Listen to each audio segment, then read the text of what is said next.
Hello friends, welcome to AJIS Academy Indore for videos on different topics for UPSC, PSCs and other competitive examinations. Friends, today's topic is the advisory powers of the Supreme Court of India. My lesson plan includes why it is in the news, what is the advisory powers of the Supreme Court of India, history of the presidential references to the Supreme Court, and finally conclusion. Friends, as you know that on 13th May 2025, the President of India referred 14 points to the Supreme Court for its opinion.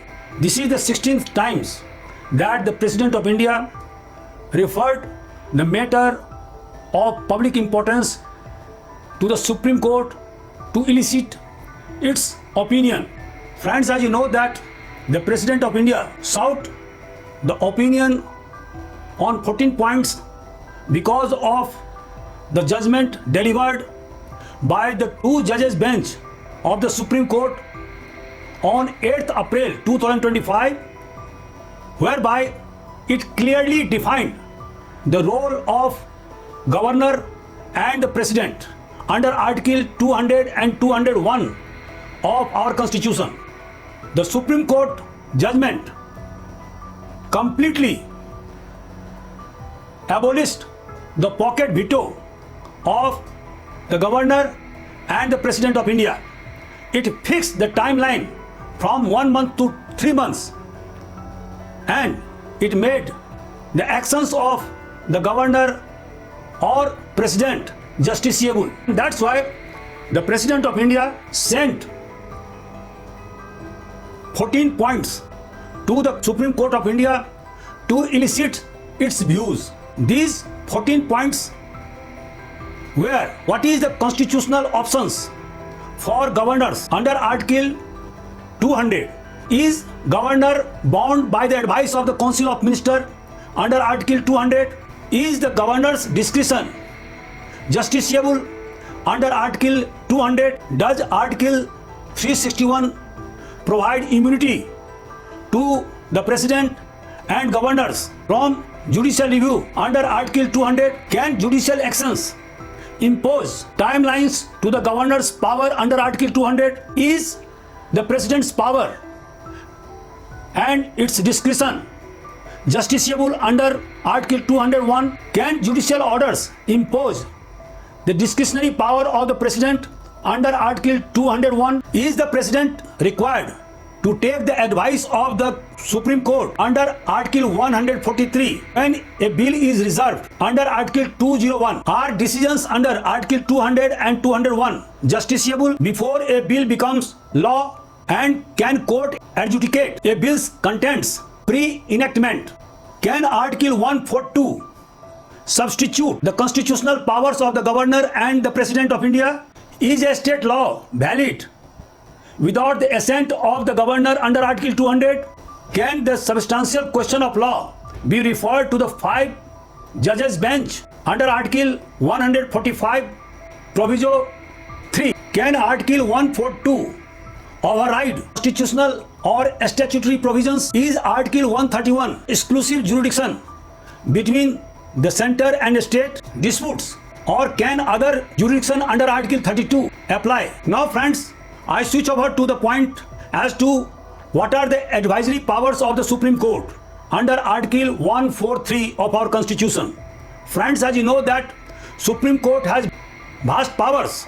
It has original jurisdiction insofar the matter or the dispute between the center or state, or between two states, or between the union government and the state government on the one side and states on the other side, would be adjudicated only by the Supreme Court.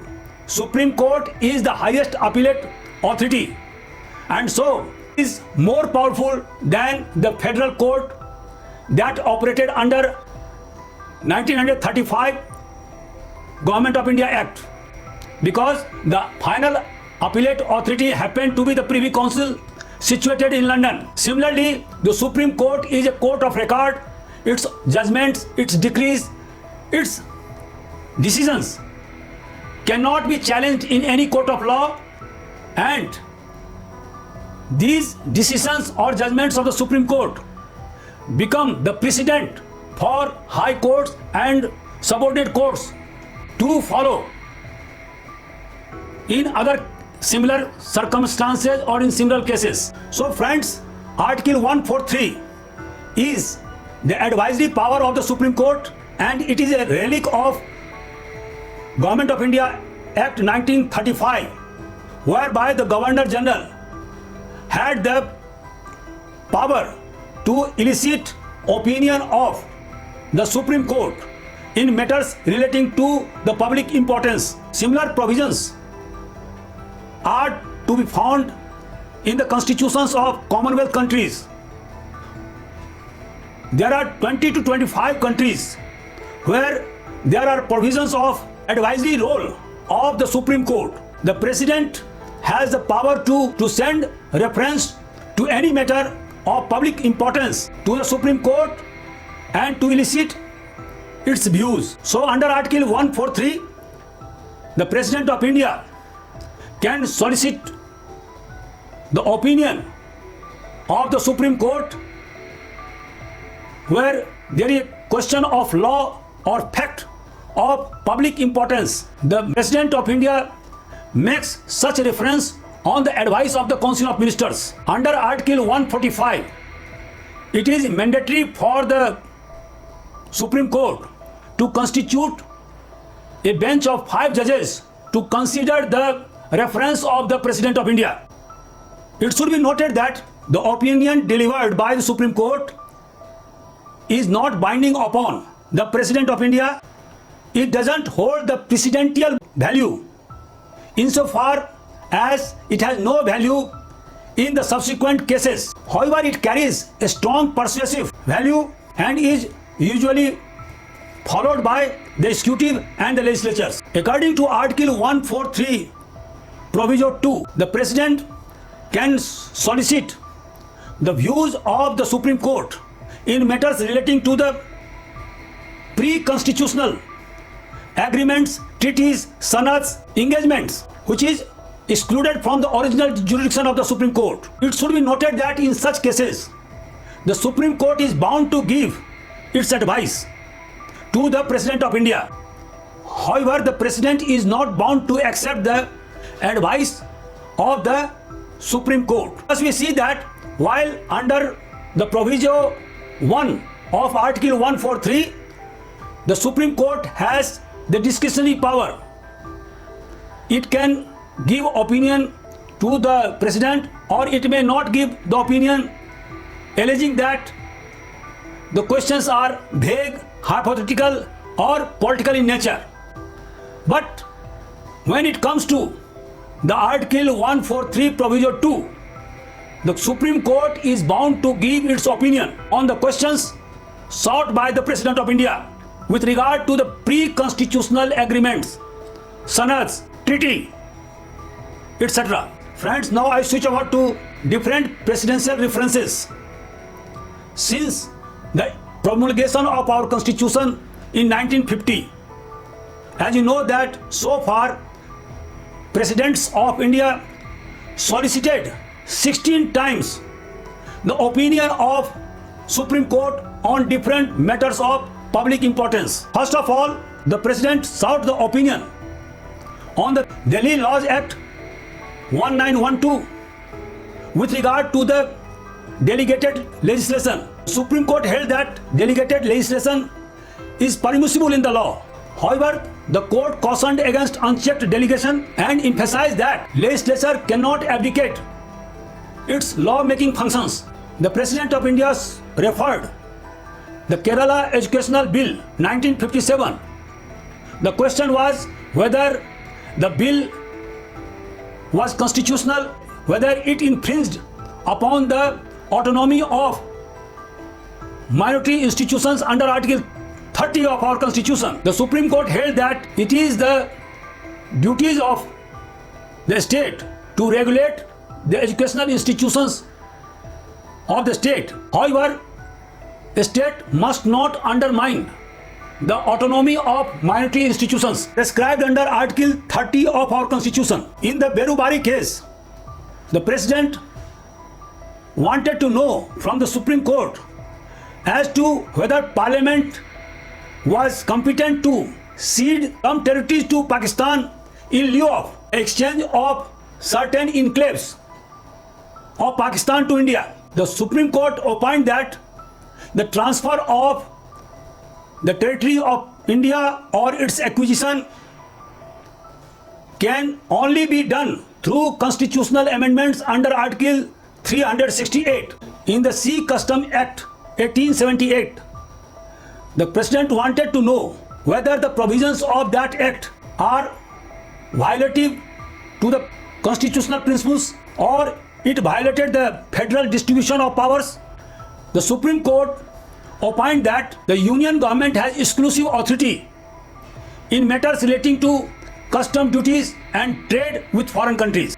In Keshav Singh case, 1964, the President of India wanted to know from the Supreme Court as to whether the privileges of the state legislatures override the judicial authority and fundamental rights to the citizens. The court opined that the legislative privileges are subject to constitution and fundamental rights of the citizens. In the presidential election 1974, the President wanted to know from the Supreme Court whether presidential election could be conducted when there are certain vacancies in the electoral college on account of dissolution of state assemblies. The Supreme Court opined that in spite of the vacancies in the electoral college, the presidential election can be conducted. Similarly, in 1978, President of India wanted to know the constitution of special courts to try the cases relating to the excesses or abuses during the emergency period. The Supreme Court upheld the validity of the establishment of special courts with a condition that such courts must adhere to the principles of natural justice, fair and free trial. In the Kaveri water dispute 1992, the President of India wanted to know whether Supreme Court had jurisdiction to review or intervene in the tribunal's interim order. The Supreme Court opined that its judicial oversight could not be ousted completely even by interstate water dispute resolution by the tribunals. The court refrained from modifying the decision of the tribunal, but it clarified its supervisory role. In the Ram Janmabhoomi Babri Masjid dispute in 1993, the President wanted to know whether Hindu temple or religious structure existed beneath the or before the construction of Babri Masjid. The court held that the matter was politically sensitive. It ruled that answering such questions would not serve any constitutional purpose. Instead, it would exacerbate communal tensions between two communities. In the third judge case, 1998, the President of India wanted to know the ambiguities in the appointment process of the judges of Supreme Court and High Courts. The Supreme Court clarified that the Chief Justice of India would consult 4 senior-most judges of the Supreme Court before appointing any person as the judge of Supreme Court or High Courts. The court emphasized the primacy of Supreme Court Collegium in appointing judges of High Court and Supreme Court. In the Gujarat Assembly election matter 2002, the Supreme Court clarified that it is Election Commission of India which is authorized to fix the date of election in a particular state and for country, subject to the fair and free election. Similarly, the Punjab Termination of Agreement Act 2004 was declared invalid by the Supreme Court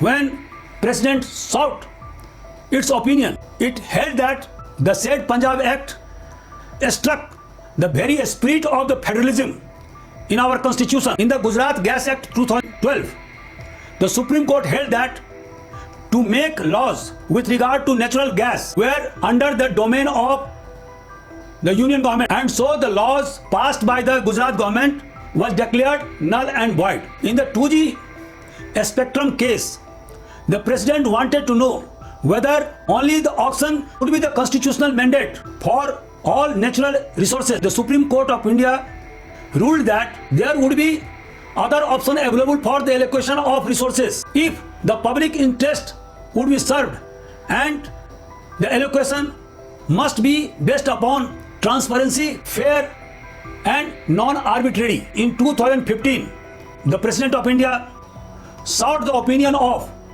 the Supreme Court when it struck down NJAC and the 99th Constitutional Amendment Act. Supreme Court clearly declined to give a detailed opinion on this matter because it ruled that the collegium system had already been set, and so no question on the constitution of collegium system should be raised.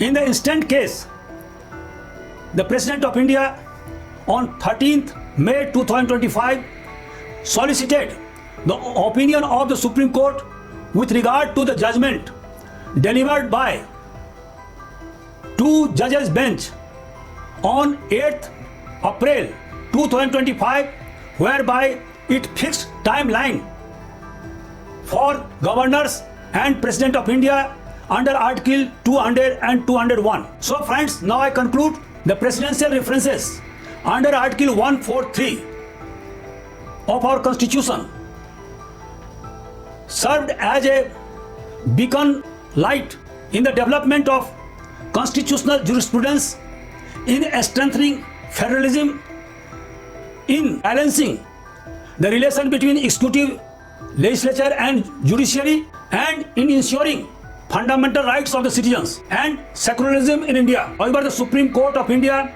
under Article 143 Proviso 1 is not bound to give opinion to the President of India if it considers the referred points are vague, hypothetical or political in nature. So friends, now I have concluded my lecture. If you have any suggestion, please give me your valuable feedback so that I can make better videos in future. Thank you very much.